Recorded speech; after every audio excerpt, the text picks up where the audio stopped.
Hey guys, welcome to the channel. My name is Nick. Today we are going to look at how to insert yourself into pretty much any scene that you want to put yourself into. Now, there's a lot of steps involved in doing this, but it is a really fun tutorial. Now, this is a much more advanced technique than the previous tutorial where I inserted this dinosaur into a scene from Shang-Chi. So you can create an awesome looking composited shot. How is it going, guys, and welcome to the Olufemi channel. We're a group of teachers that want to shore up your video production skills in as little time as possible. And guys, this video is brought to you by Envato Elements. More about that later.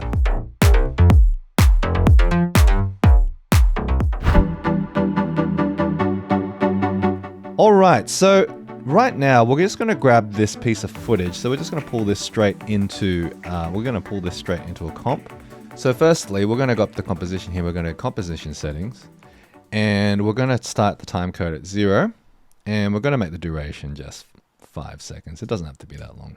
500 should be enough. We'll keep the resolution as it is because that'll be important for later. What we're going to do first is we're going to rotoscope this shot first. So I know from doing this shot already that we want to put something behind this woman here. So the first thing we're going to do is we're going to double click on to the footage like so, and it'll dock the footage into this panel up the top here.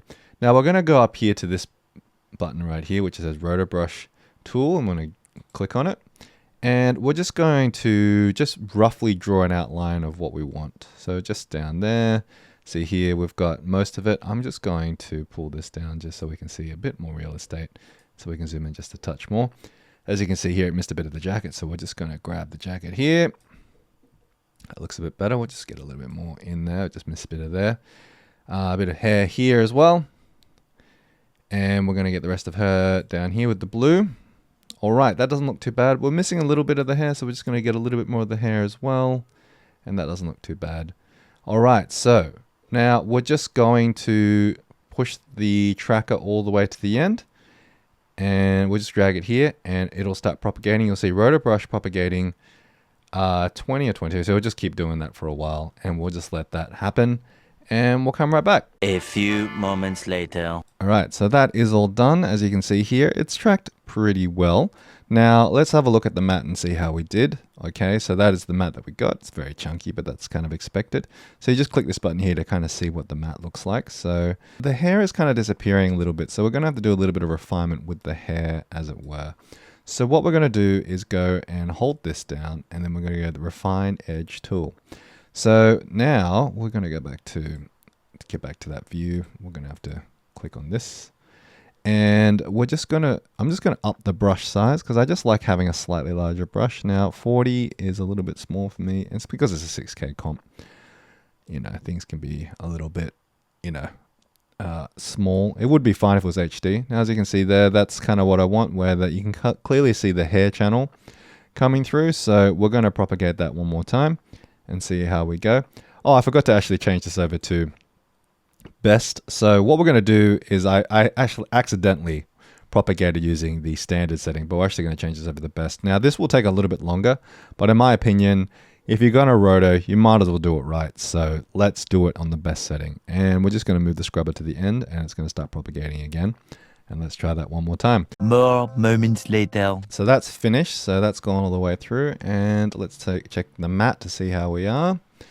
All right, that's looking pretty good. We'll turn this on, and as we can see here, it looks pretty decent. Now, I've already gone through and adjusted some of these settings, but what you can do here is I've reduced the chatter. I like turning the chatter up to 100 because it just gets rid of some of the jank around the edges as well as the feather. Just turn it up maybe like 5 or 8 is fine, just depending on your preference, but it does look pretty good. Now, once you're done with your roto and you're pretty happy with where it is, we need to freeze it. So here we go. We got to go here and we got to press freeze. We got to wait another few minutes. So I'll come back to you in just a second. 2,000 years later. So we've frozen that. So that's good. Now we're good to go with that. What we're going to do now is we're going to duplicate this layer. So we're going to go to edit, duplicate, and we'll bring this down here. We're going to turn this top layer off, and we're going to delete the roto brush effect out of the bottom one because we're not going to need it anymore. We don't want it processing in the background just in case. Plus we need to see the data anyway.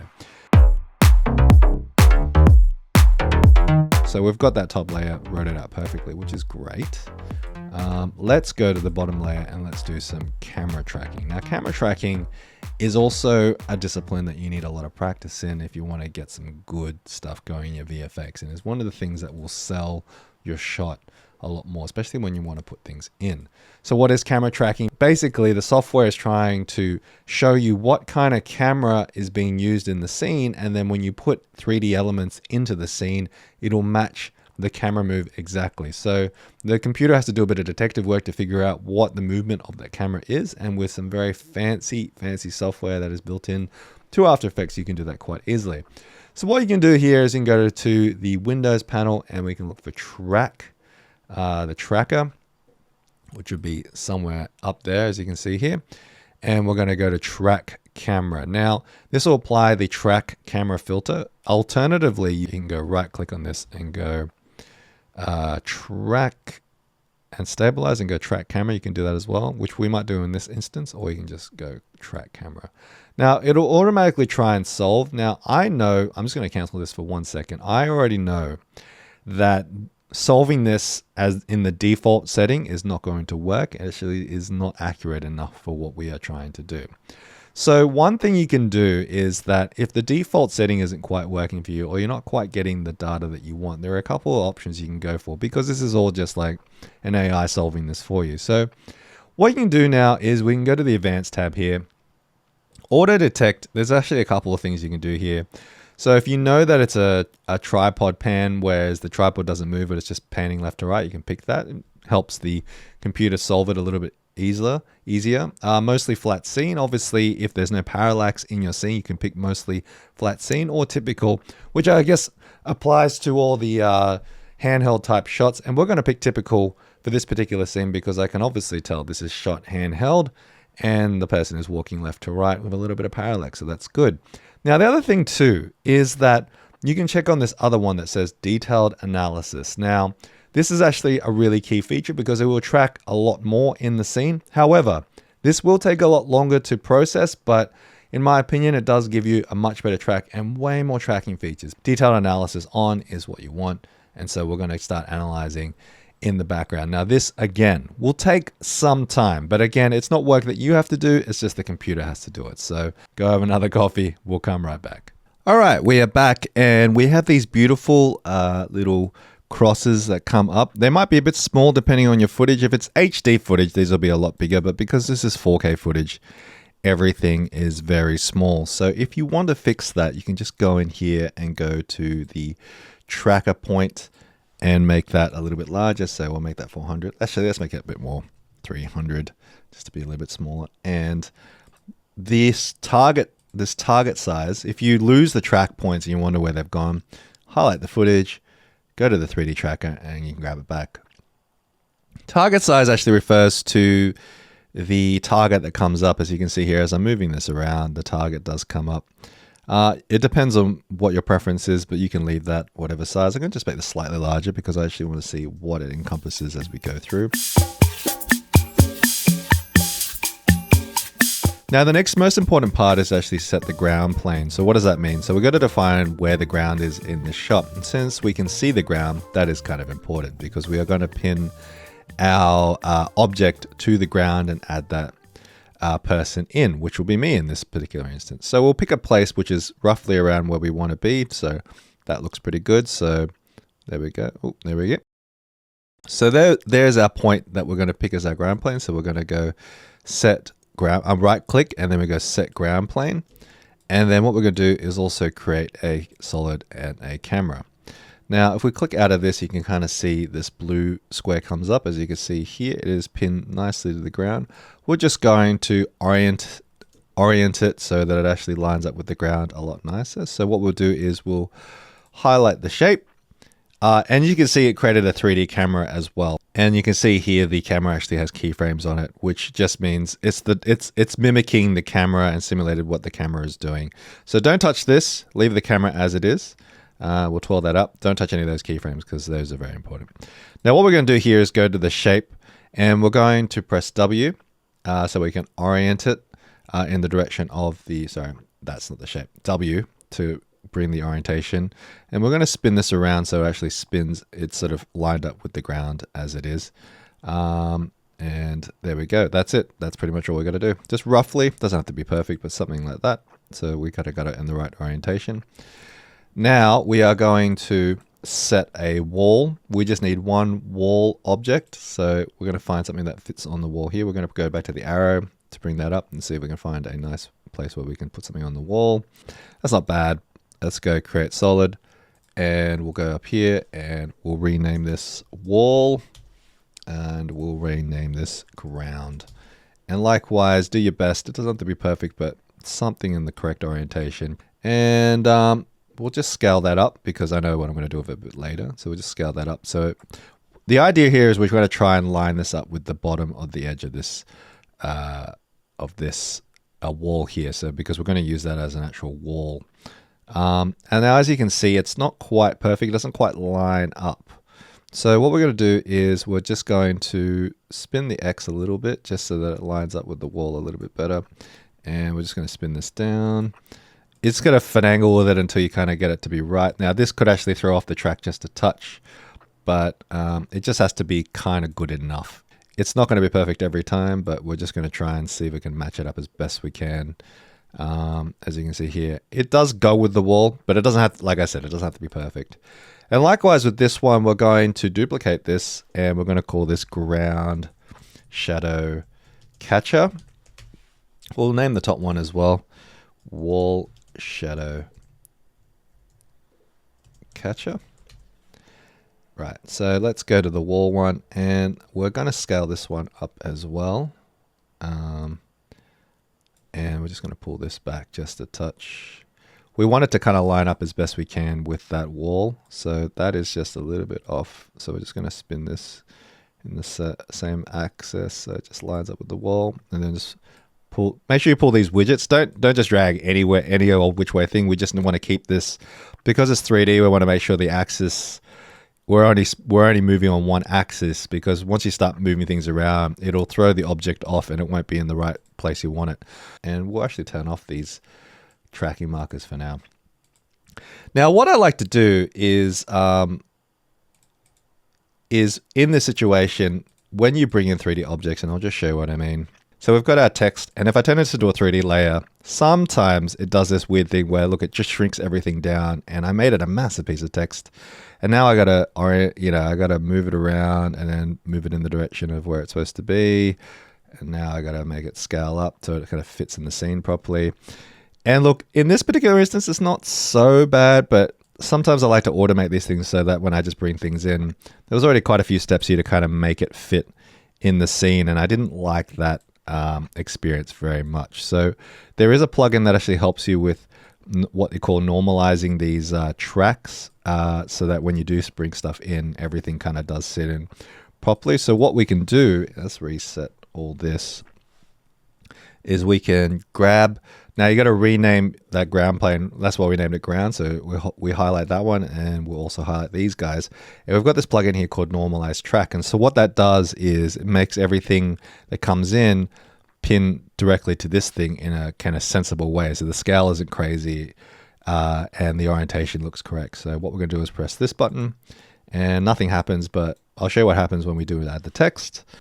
And then when we turn on the 3D track, see, it's a lot more sensible, and everything is basically, it's orientated in the correct direction. And, that's kind of what we're looking for when, for this sort of thing. And that's great. So when we do bring in objects, that's what we kind of want.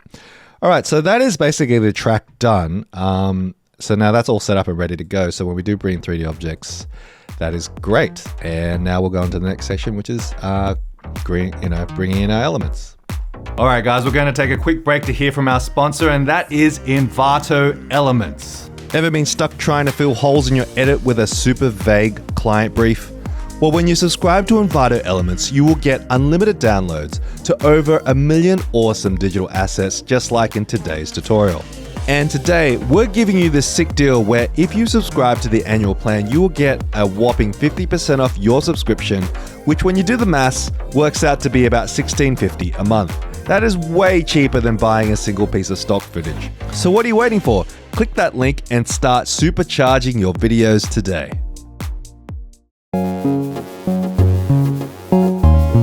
Now we're going to clean up our green screen element that we filmed. And here I've got myself drinking a bit of coffee and turning around and apologizing for being in someone else's shot. So as you can see here, I didn't have a full green screen. This is just an Elgato green screen that I just got off JB Hi-Fi to basically do this scene. It's just my portable green screen. I don't have a full body green screen, unfortunately, of access to at home, but this is the best I've got. It's not a terrible green screen. It would have been nice to have like a little bit more like green here on the floor, but we can still get around that. We're going to use rotobrush to basically cut myself out. So in order to key this out to put me into the shot, there's a couple of things you need to know when doing compositing, and the reason why I picked and shot my own thing, because I was trying this out with like green screen elements that were like from Envato, but unfortunately I couldn't find anything with the right lighting, and that was the main reason why I ended up shooting my own thing, because the thing that really throws this off, and when you try using elements that are not pre-shot for certain elements, the one thing that's going to be difficult to fake is lighting. As you can see here, the light is definitely coming from the sun, but the actors on the green screen are clearly lit by studio lights and soft studio lights, which means the shadows being cast are very soft and the fall off is very smooth. Whereas objects in full sunlight usually cast sharp shadows and have zero fall off in direct sun. And that's why sometimes with, compositing elements, the hardest thing to have to actually fix is, feet maybe might be forgivable, but lighting is difficult to fake. Even here, I wouldn't say that I got it. The light is still kind of not quite direct enough. I tried to get as much sunlight as I could in this shot, but as you can see, I don't think the lighting is hard enough. I think it actually needed to be a little bit harder. So what we're going to do anyway is we're going to clean up this shot. So what we'll do is we'll quickly draw a mask around the areas that we know that we can key out. So that we'll just go ahead with that first. It doesn't really need to be all just the green screen, but next we're going to put a lumetri color. Because I shot this in log, you might skip this if you've shot this in Rec 709, or just in the regular color space, but I'm just putting a lumetri color space on it just so that we can get more of a Rec 709 look. It definitely does better with the key. Just lumetri color, and then I'm just going to put one of the default ones, which is just this one. That is completely fine. It's not the best, but you get the idea. All right, so there is a lot of things you can do to fix this key. It's not even, as you can see, like there's clearly like it's bright here and it's dark here. And if you want to see what I mean, like look at this. You can kind of see in the black and white that it just goes, or if we look at the green, the green, you can kind of see like it goes from it's dark here, bright here, dark here, bright. That's not too bad. Key light, thankfully, is fairly forgiving, provided you don't have any, horrible bright patches, but this is very forgivable. So what we're going to do is we're going to add key light onto this as well. So we'll add key light, and we're going to add the one with the really long name, which is like, this one. There's this one, but there's also this one that has spill suppressor and a whole bunch of it's a very long name. So we're going to drag that on, and what that's going to do is give you three things. It's going to give you key light, key cleaner, and advanced spill suppressor. As you can see, key cleaner is on, but still advanced spill suppressor is not.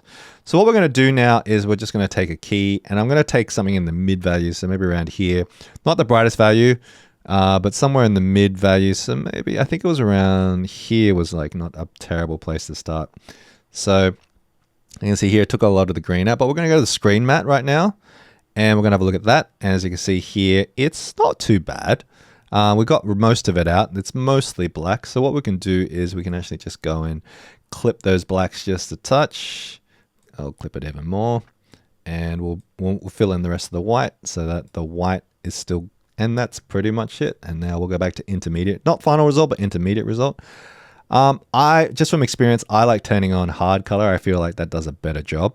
Now, as you can see here, I don't know if it's very obvious to see, but there's a little bit of teeny bit of green on the edges of me here.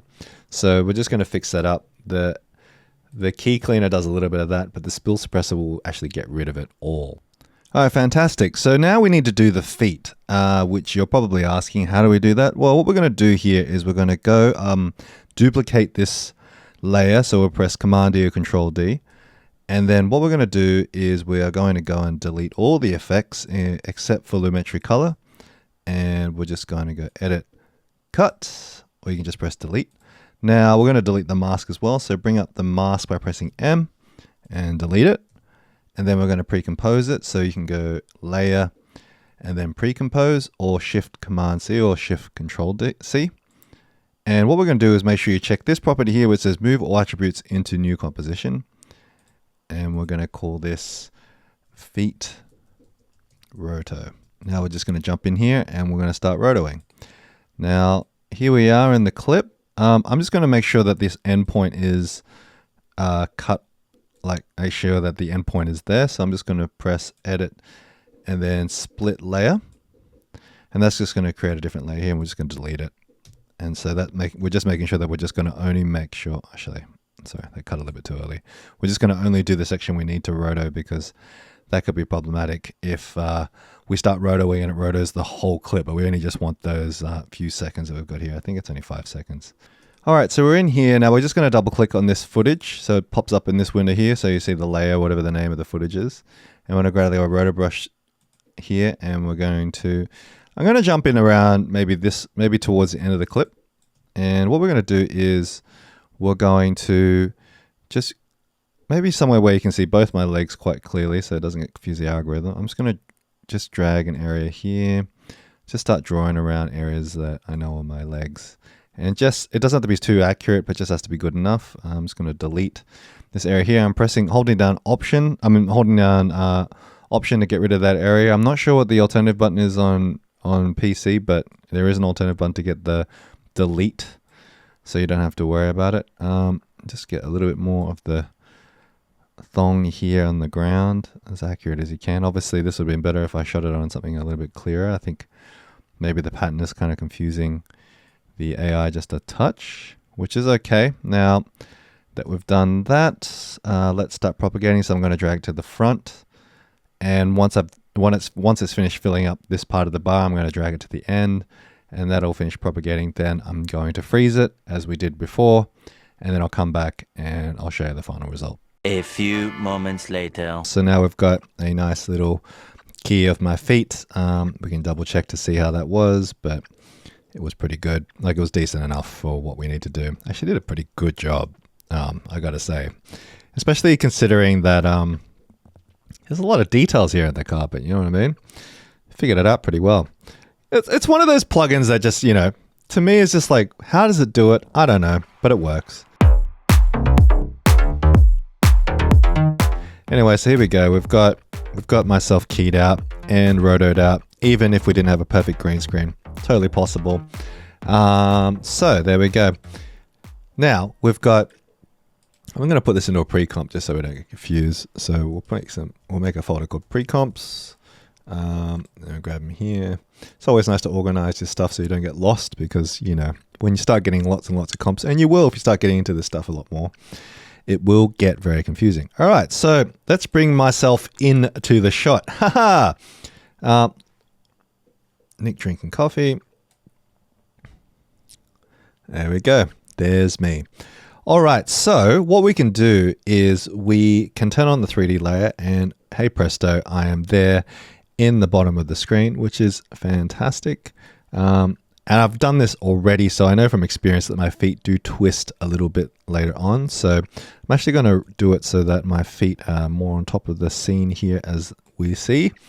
What we can do is bring, just so that it's a lot easier to manage, because I'm not going to really manage this it's really annoying if you want to scale and stuff, because then you sort of, the ground plane changes. I mean, where my feet touch the ground changes. So what I want to do is I'm going to go to the pan behind tool, or press Y, and we're just going to grab the Y widget, and we're just going to drag it all the way down to roughly where my feet are. And so now when we do scale, just a lot easier to just scale things up and down and move me across. Oops, I've got to press V to get out of the pan behind tool. And so now when I bring it, as you can see, I'm going to turn this, yeah, it isn't a quarter, it's still chugging along. 4K comps, man, am I right? As you can see here, now I'm pinned to the floor. I turn off this ground plane for a second, just so you can kind of see. So, all right, so that is pretty much bringing me in. And so all the legwork we did with bringing the track in, keying things out, and that's why the setup is really important, to make sure that you get everything in the right way before you start pulling things in. But like I said before, the lining might not be as harsh, but at least it's coming from the right direction. So that's why it looks a little bit, it sits in the scene a little bit better than some of the keyed elements that I had before. So, all right. Bit janky on the feet here, but we're not going to worry about that today. You know, just for this demonstration, you can go back and refine that as much as you can, but for the sake of time, we're not going to bother with trying to fix those feet for now. I definitely would have got a better result, I think, if I had a cleaner looking floor with, like, you know, not like carpet, but what are you going to do? All right, so the next thing we're going to do is do our color correction trick. So we're going to go into, we're going to add a curves adjustment, and we're just going to quickly color correct myself. So we'll go into the red channel. Let's pick a nice color keyframe where we can see both my face and her face. So we're going to press Alt 1, or I think Control 1 to get the red channel to come up. If you want to see where that is, you can just go here. There's a little widget here. You can go to the green, the blue, or the red. So we're going to look at the red channel, but I'm pressing Alt 1 and Control 1, as you can see here. The red doesn't look too bad, actually. We could probably bring it up just a touch. Just a touch, not too much. We don't want to bring it up too much. I think the red and the blacks could come up a little, just a little bit too. It is very, like, the thing is, I think what's throwing me off is the black in my shirt actually looks. The thing is, right, you can kind of see there's not tons of black areas here. Like, her hair is a little bit black, but you can see here. We'll go to the green channel now, and we'll look at the green channel. The blacks don't look too, everything could come up a little bit, couldn't it? And my skin is a little bit darker, so we'll just bring that down just a touch, and we'll go to the blue channel, and we'll have a look at that. We'll go blue. Her skin and my skin don't look too bad, but I think the blacks could come up just a touch. Maybe on my face a little bit too. All right, let's go back to have a look at what we got. And so that definitely looks like it sits in the scene a lot better, as you can see before and after. So we've taken a lot of the green out, and it's a very red looking shot, obviously. So now I look like I'm in the scene a lot better. So that's a nice little trick when you want to match stuff to other stuff in the shot. All right, so now let's add some shadows. So we're going to duplicate this. And we'll just turn the sound off on the top layer. And what we're going to do is we're just going to do a straight 90 degree down like this, 90 degrees. We'll do this. We're going to have to adjust this anyway, but we'll bring this up as best we can. Now, right now, as you can see, the shadow is coming sort of this direction. So it should be going this way against the wall, right? So what we're going to do is we're going to add a fill color to this. So fill.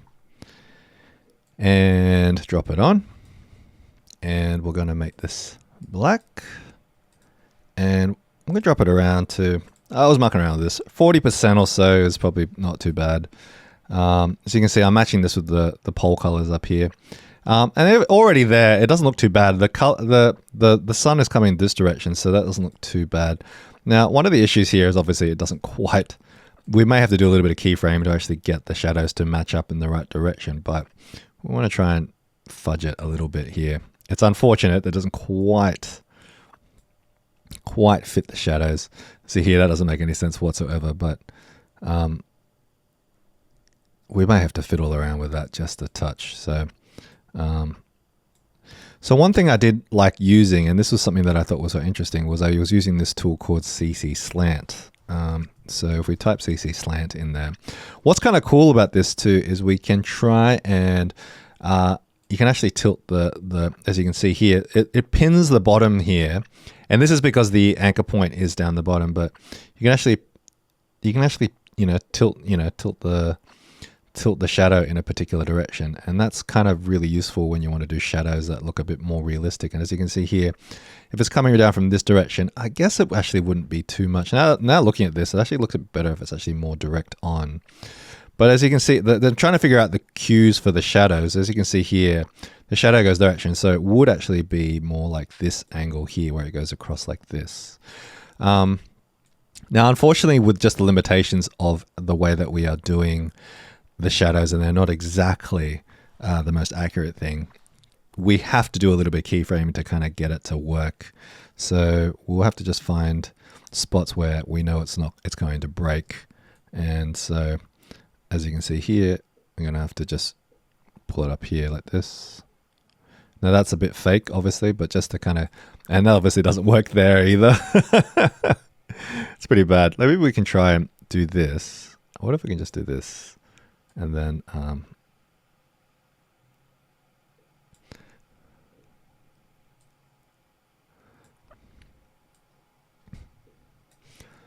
actually, it might work a bit better. So we'll just sort of spin it around and we just fake the angle with the slant tool pushing it in the other direction as well. So now the angle looks kind of correct. It's still kind of not right, but you kind of get the idea. Now, obviously now with the angle going this way, to obviously get the shadow behind her, we've done the hard work already. So we just bring this layer up to the top and we'll just turn on her effects. Oh, wait, did we not roto? This is not the roto. Whoops, this is the wrong layer. It's like, what? Did we not roto her? Put this up the top and we roto her, turn the roto layer on, and there we go. Now we're behind her. Now look, I'm not saying that this is an award-winning effect, but the principles are mostly the same in the sense that what you're looking for here is exactly what we're looking at right now. Now you can tweak to your heart's delight, which is the great thing about once you get everything in place, it's just going through and tweaking. As I can see here, I've pushed the red up in the highlights way too high because this my shirt was turning red, and those are definitely white highlights. And as far as I can tell, it shouldn't be moving towards that red channel too much. So I'm just tweaking things as I see fit. Just to and sometimes your eyeballs are the best thing. Like you can't always necessarily rely on just the instruments themselves. Sometimes the scopes and everything will tell you one thing, but ultimately you still have to rely on your eyeballs to do it. Actually, I'm not 100% ready. I'm not 100% loving that shadow, but you know, it's there. I'm actually going to bring it down underneath so it actually forces it to be underneath as well. Not loving that shadow, but it is what it is. And that is how you kind of fake shadows a little bit. But as people aren't always looking that closely. So don't be too upset about it if it doesn't quite work. Now, there's a little bit of clipping here. So what I had these wall shadows and ground shadows was, before I realized the shadow actually looks better in this direction, is that if we were, for example, okay, let's parent this shadow. We'll call this the Nick shadow layer. And we'll parent this to this top layer. Now what we can do is if we pull this across like this, this shadow would actually be properly up against the wall here. So why we had this ground shadow catcher is that we pull this up now and we turn this on. What it'll do is we'll use this as an alpha channel to actually cut through where that's going to be. And so we'll just go alpha matte. We'll set this shadow to alpha matte. And now you can see here the shadow gets clipped off by the wall there now. And we're going to use the wall one, and we're going to have to do a little bit of finagling here. So we'll duplicate the shadow layer here, and we'll actually we'll still parent it to that, but we'll just go none for now, and we'll just take off the keyframes as well. Now we'll just go back and reorientate this. Nick, come on. We'll make this 0. We'll turn off the alpha layer as well. And as you can see here, we've got a lovely shadow creeping around next to me. Now, we're just going to reset this to 0 as well. What I'm going to do is actually shift click on this. So hold down shift and then parent it to this so it's actually pinned against the wall. So now it's got the same properties as the wall. So now we know it's going to be definitely pinned against the wall. As you can see here, it actually sits against the wall. So what we're going to do is we're just going to we're going to scale it up so it actually, is the right scale for where I need to be with this shadow. And we're just going to go there. And likewise, since we've got the wall already set up, we'll use that as the matte. So alpha matte, and we're just going to move this around so it actually looks like it's actually part of the shadow. Somewhere there. There we go. Am I actually holding the cup in the right? Yeah, I am holding it in the right hand. It just looks really odd. Actually, you can see my hand in the shot, so you shouldn't be able to see two shadows there. So I've obviously done that wrong. So what we'll do is we'll actually crop that down because actually it should be a lot lower like that. And there we go. That probably makes more sense. That shadow looks like it's in the wrong place, right? They should be on the other side. I think this should be the other way around. So we'll just flip this real quick. You can actually do this. Transform, flip horizontal. Oops, wrong one. The shadow. This is why you got to name all your letters. Shadow wall. Let's flip this one. Transform, flip horizontal. I was like, I'm getting really confused. I think that's what it's supposed to be, right? I don't know. It's not like the end of the world, but it's just like, it's confusing, isn't it? Because shadows are just a weird thing. But anyway, so there we go. Shadows confuse me, man. But I think this is about right. Okay, here we go. Let's have a look. Yeah, that looks about right. It could be the other way around, but like I said, you can play around with it, kind of figure out what you want to think. I actually think it's the right. I know it's something about it. I just can't figure out if it's this way or the other way. Look, I'm just gonna go with my gut. I think it's this way. I'm pretty sure, but I could be very well wrong. But you know, I'm cutting off my body here a little bit, so I'm gonna just do a little bit of keyframing here to fix that up. So I think that I'm supposed to come up a little bit more here. Like I said, play with the widgets to make sure everything's accurate. That's probably too much. Yeah, I think so. Anyway, I'm sure there are like some shadow experts out there who probably know exactly why this is wrong, but you get the idea. Anyway, so that's it in a nutshell. And these are basically VFX tricks to basically composite yourself in pretty much any scene whatsoever. It's not a very difficult technique at all once you get the basics down. And once the setup is already done, it's super easy to kind of get everything done. Oh yeah, one thing I forgot to do is add just a little bit of ambient occlusion at the bottom here, just to kind of cover up a little bit of that. So what I'm going to do is just grab this ground plane here, and I'm just going to duplicate it, and we're going to call this ambient occlusion. And what ambient occlusion is basically when two objects are close to each other, they just cast a little bit of shadow. So it's not like a lot of shadow. It's like a 3D term basically, but we're just going to change this to black. I press Control Shift Y or Command Shift Y. And we're just going to just draw a little bit of a contact shadow here. It's not necessarily always accurate, but I think our brain kind of registers it as something that we should be seeing. So,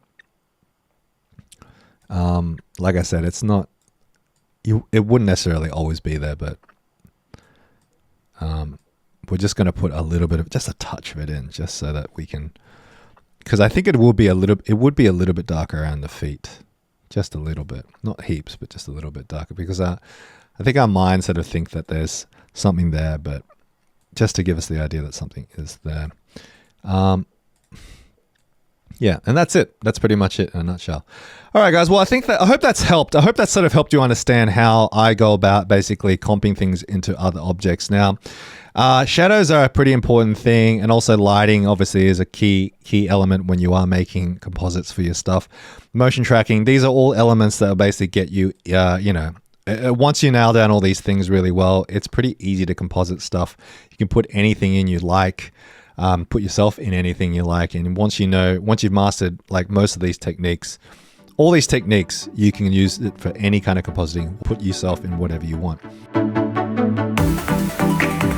All right, guys, thanks for watching the tutorial. And if you want to check me out, you can go to nickbenkhoo_motion on Instagram, or just check us out on the YouTube channel. And there are tons of other really wicked tutorials here. One from Herman, one from Dave, one from Quinn, one from Josh. There are so many here. I'm sure there'll be like a little thingy at the end of this video to show you some videos that you can go and watch yourself. But anyway, guys, thanks for listening, and I'll see you next time.